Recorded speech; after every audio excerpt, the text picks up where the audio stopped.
कहते हैं कि जिस पत्थर को छैनी और हथौड़ी की मार से दर्द हो वो कभी मूर्त नहीं बन सकती। जो खेत हल चलाने से दुखी हो वो अनाज कभी पैदा नहीं कर सकता।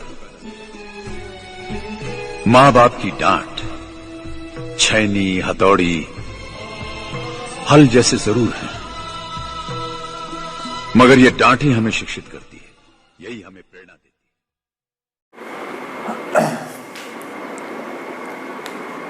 नमस्कार विद्यार्थी मित्रों, गुड मॉर्निंग।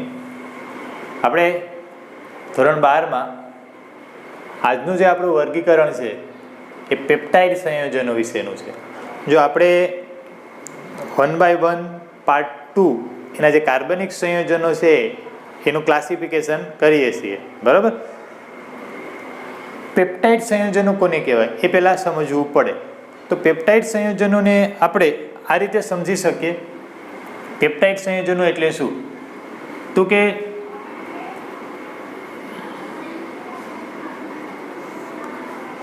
ધારો કે આપણી પાસે એક આવી રીતનું એક સંયોજન છે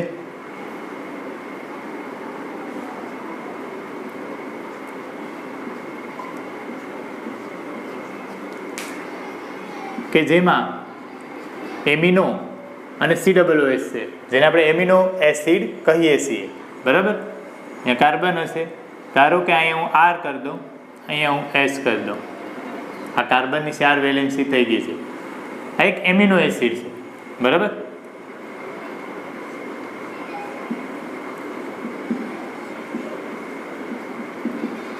એમિનો એસિડ.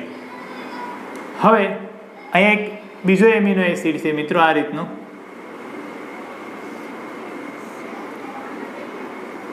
આની જેમ જ અહીંયા એમિનો NH2 એમિનો હતું, અહીંયા આ રીતે C double bond OS amino acid. અહીંયા ધારો કે હું R ડેશ કરી દઉં, અહીંયા R હતું, અહીંયા R ડેશ, અહીંયા S.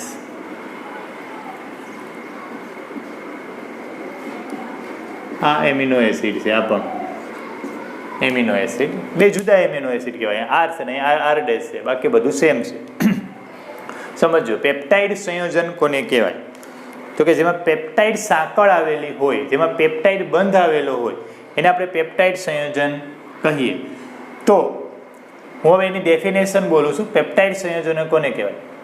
તો કે એક જ પ્રકારના અથવા તો જુદા જુદા પ્રકારના એમિનો એસિડ છે. અત્યારે આ બે જુદા જુદા પ્રકારના છે, આવી રીતે સરખા પણ હોઈ શકે. તો એક જ પ્રકારના અથવા તો જુદા જુદા પ્રકારના જે એમિનો એસિડ છે તેના ક્રિયાશીલ સમૂહ, તો કે એક એમિનો એસિડનો COOH સમૂહ અને બીજો એમિનો એસિડ છે એનો એમિનો સમૂહ,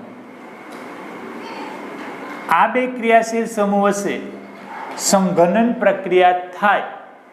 સંઘનન એટલે કંઈક દૂર થવું. કયો અણુ? તો કે પાણીનો અણુ દૂર થતો હોય, એમોનિયાનો અણુ દૂર થતો હોય, HCl નો અણુ દૂર થતો હોય, તો એને સંઘનન પ્રક્રિયા કહેવાય. કે બે અણુઓ વચ્ચે પ્રક્રિયા થાય અને બે અણુઓમાંથી કંઈક રિલીઝ દૂર થતું હોય, પાણી છે, એમોનિયા છે વગેરે, તો એને સંઘનન પ્રક્રિયા કહેવાય. તો અહીંયા એક એમિનો એસિડના COOH સમૂહ અને બીજા એમિનો એસિડના એમિનો સમૂહ, બે વિરુદ્ધ હોય. અહીંયા COOH હોય તો આનો એમિનો સમૂહ, આ બે વચ્ચે સંઘનન પ્રક્રિયા થાય અને પાણીનો અણુ દૂર થશે. અહીંયાથી પાણીનો અણુ H2O માઇનસ મતલબ દૂર થવું. પાણીનો અણુ દૂર થશે. કઈ રીતે? તો કે અહીંયાથી OH સમૂહ, હાઇડ્રોક્સિલ સમૂહ અને અહીંયાથી હાઇડ્રોજન H2O. અહીંયાથી આ OH છે, OH માઇનસ સ્વરૂપે દૂર થશે અને અહીંથી આ S છે, S પ્લસ સ્વરૂપે દૂર થશે અને આ OH માઇનસ S પ્લસ એ જોડાય અને પાણીનો અણુ બનાવશે, બરાબર. તો અહીંયા જે થયું એ સંઘનન, પાણીનો અણુ દૂર થયો ને, એટલે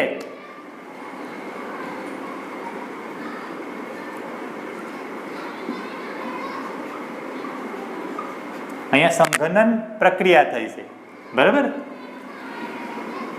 અહીંયા તો શું બનશે? તો કે અહીંયા આવી રીતનું બનશે મિત્રો. અહીંયા એસ હતું, અહીંયા એમિનો હતું, અહીંયા આર હતું, અહીં ઓએસ માઇનસ દૂર થઈ ગયું છે તો અહીંયા વચ્ચે CO. હવે અહીંયાથી એક એસ દૂર થઈ ગયો છે તો એક એસ વચ્ચે, અહીંયાથી એન વચ્ચે, NS વચ્ચે, અહીંયા માત્ર અહીંયા એસ છે જ, અહીંયા આર ડેશ, અહીંયા C ડબલ બોન્ડ OS. તો મિત્રો અહીંયા તમે જોશો તો એક બંધ બન્યો છે કે જ્યાં બે એમિનો એસિડને જોડે છે, CONS બંધ. આને આપણે પેપ્ટાઇડ બંધ અથવા પેપ્ટાઇડ સાંકળ બોલીશું. પેપ્ટાઇડ બંધ અથવા તો પેપ્ટાઇડ સાંકળ. પેપ્ટાઇડ બંધ એટલે CONS બંધ, એને શું કહેવાય? પેપ્ટાઇડ બંધ કહેવાય. CONS બંધ જ્યાં હોય એને પેપ્ટાઇડ બંધ કહેવાય. અને આવા CONS બંધ ધરાવતા પોલિમર સંયોજનોને પેપ્ટાઇડ સંયોજનો કહેવાય. બરાબર? કે આવા તો આ એક જ CONS બંધ છે ને. આવા પેપ્ટાઇડ સંયોજનોમાં આવા એક કરતાં વધુ CONS બંધ આવેલા હોય. બરાબર?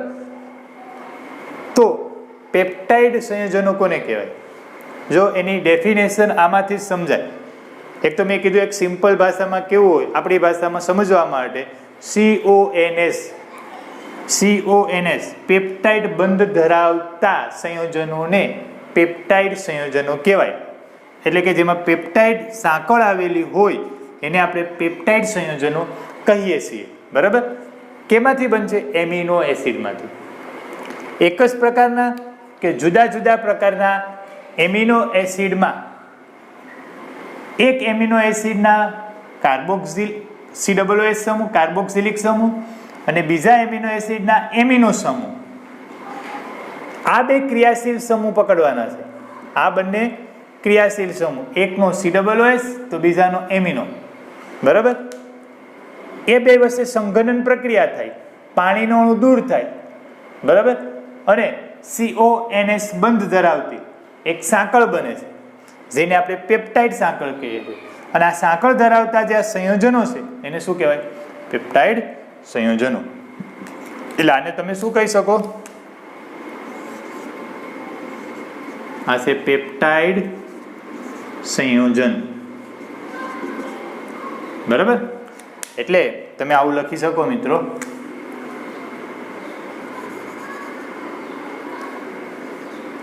પેપ્ટાઇડ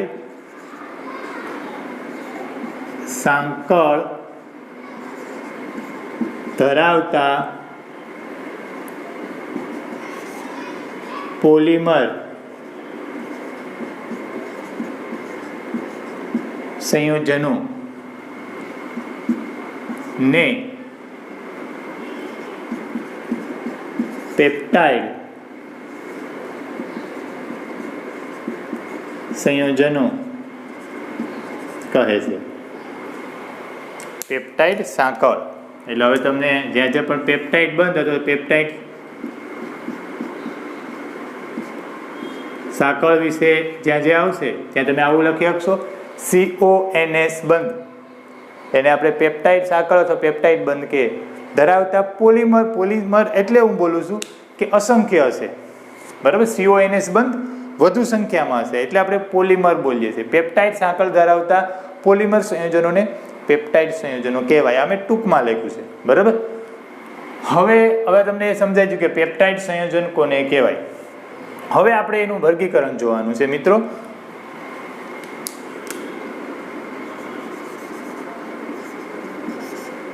વર્ગીકરણ, પેપ્ટાઇડ સંયોજનોનું વર્ગીકરણ જોવાનું છે. તો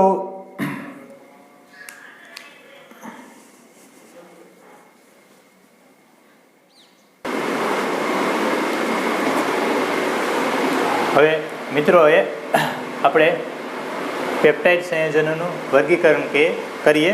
એકદમ સિમ્પલ છે પેપ્ટાઇડ સંયોજનોનું વર્ગીકરણ. હવે એમાં પહેલાં આપણે જોશું ડાય પેપ્ટાઇડ સંયોજનો. ડાયપેપ્ટાઇડ સંયોજનો તો સમજીએ. ડાય એટલે સિમ્પલ બે એમિનો એસિડ છે, બે એમિનો એસિડ છે, એના સંઘનન દ્વારા આ રીતે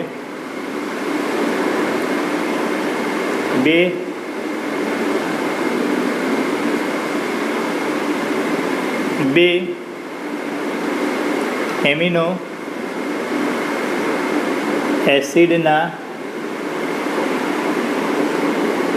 સંઘનન દ્વારા પ્રાપ્ત થતા પેપ્ટાઇડ સંયોજનને ડાયપેપ્ટાઇડ સંયોજન કહેવાય. બે એમિનો એસિડના સપોઝ કે આ બે એમિનો એસિડ છે અહીંયા, એના સંઘનન દ્વારા અહીંયા જે એમિનો એસિડ પ્રાપ્ત થયો અહીંયા અત્યારે એને આપણે ડાયપેપ્ટાઇડ સંયોજન કહી શકીએ.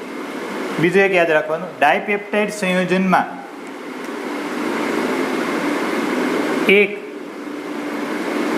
CONS સાંકળ આવેલી હોય. ડાયમાં એક સપોઝ કે અહીંયા જો CONS સાંકળ જે છે પેપ્ટાઇડ સાંકળ કેટલી છે? એક. બરાબર. બે એમિનો એસિડના સંઘનન દ્વારા જે એમિનો એસિડ પ્રાપ્ત થયો બે એમિનો એસિડ છે એના સંઘનન દ્વારા જે પેપ્ટાઇડ સંયોજન પ્રાપ્ત થઈને ડાયપેપ્ટાઇડ સંયોજન કહેવાય. એમાં એક CONS સાંકળ આવેલી હોય. બરાબર. એવી જ રીતે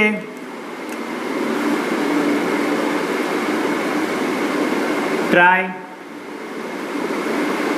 પેપ્ટાઇડ સંયોજન. ટ્રાયપેપ્ટાઇડ સંયોજન તો એમાં તમે આ રીતે લખી શકો. ટ્રાય એટલે શું? 3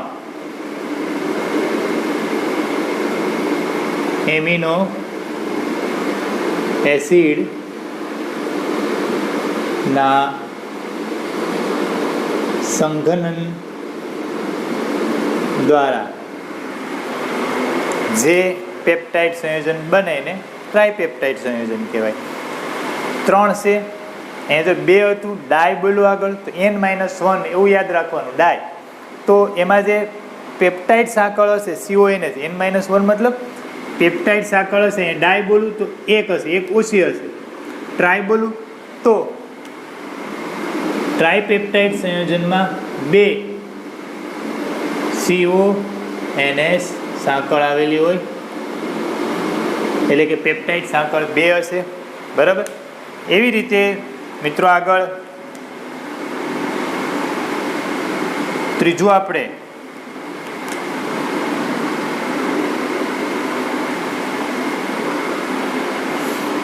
ઓલિગો પેપ્ટાઇડ સંયોજનો. તો કે ઓલિગોપેપ્ટાઇડ સંયોજનોમાં આપણે આવું કહીશું 4 થી 10 એમિનો એસિડ ના સંઘનન દ્વારા પ્રાપ્ત થતા પેપ્ટાઇડ સંયોજનને ઓલિગોપેપ્ટાઇડ સંયોજન કહેશું. 4 હોય તો ભાઈ તમે એવું કહી શકો tetra amino acid tetra peptide સંયોજન. 5 હોય તો પેન્ટા પેપ્ટાઇડ સંયોજન એવું કહી શકો. મતલબ કે 4 એમિનો એસિડથી 10 એમિનો એસિડ સુધીના એમિનો એસિડના સંઘનન દ્વારા જે પેપ્ટાઇડ સંયોજન મળે એને ઓલિગોપેપ્ટાઇડ સંયોજન કહી શકાય. બરાબર. અને છેલ્લે આપણે પોલી આગળ પોલી પૂર્વક લગાડીએ. પોલી પેપ્ટાઇડ સંયોજનો પોલીપેપ્ટાઇડ સંયોજનો. તો મિત્રો એમાં આપણે આવું કહી શકીએ,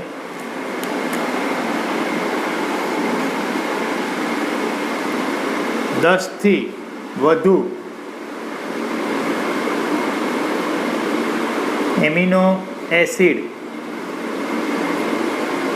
દ્વારા અથવા તો 10 થી વધુ એમિનો એસિડ ના સંઘનન દ્વારા પ્રાપ્ત થતા પેપ્ટાઇડ સંયોજનને પોલીપેપ્ટાઇડ સંયોજન કહેવાય. For example protein A polypeptide સંયોજન છે જેમાં CONS સાંકળ અસંખ્ય આવેલી હોય. બરાબર, એટલે 10 થી વધુ એમિનો એસિડના સંઘનન એટલે પાણીનું અણુ દૂર થશે અને આવી સાંકળ બનશે, CONS બંધની સાંકળ હશે, તો એને પોલીપેપ્ટાઇડ સંયોજન કહેવાય. એટલે એકદમ સિમ્પલ વર્ગીકરણ આપણે કર્યું છે: ડાયપેપ્ટાઇડ સંયોજન, ટ્રાયપેપ્ટાઇડ સંયોજન, ઓલિગોપેપ્ટાઇડ સંયોજન, પોલીપેપ્ટાઇડ સંયોજન. નામ ઉપરથી 2 એમિનો એસિડનું સંઘનન થઈ અને જે પેપ્ટાઇડ સંયોજન બને એને ડાયપેપ્ટાઇડ સંયોજન કહેવાય. 3 એમિનો એસિડના સંઘનન દ્વારા જે પેપ્ટાઇડ સંયોજન બને એને ટ્રાયપેપ્ટાઇડ સંયોજન કહેવાય. CONS સાંકળમાં એવું યાદ રાખવાનું કે આ રીતે મેં સમજાવ્યું એ મુજબ જો આ 2 એમિનો એસિડ છે એમાંથી એક પાણીનો અણુ દૂર થાય તો એક CONS બંધ બનશે. આમાં CONS બંધ એક જ છે, તો આ જે ડાયપેપ્ટાઇડ સંયોજન છે એમાં એક CONS બંધ હોય, ટ્રાયપેપ્ટાઇડમાં 2 CONS બંધ હોય. બરાબર. ઓલિગોપેપ્ટાઇડ એટલે 4 થી 10 એમિનો એસિડના સંઘનન દ્વારા જે પેપ્ટાઇડ સંયોજન બને એને ઓલિગોપેપ્ટાઇડ સંયોજન કહેવાય. પોલીપેપ્ટાઇડ સંયોજનમાં યાદ રાખવાનું 10 થી વધુ એમિનો એસિડના સંઘનન દ્વારા જે પેપ્ટાઇડ સંયોજન બને એને આપણે પોલીપેપ્ટાઇડ સંયોજન કહી શકીએ. એમાં પ્રોટીન એનું એક એક્ઝામ્પલ છે. તાતું ક્લાસિફિકેશન ઓફ પેપ્ટાઇડ કમ્પાઉન્ડ. બરાબર.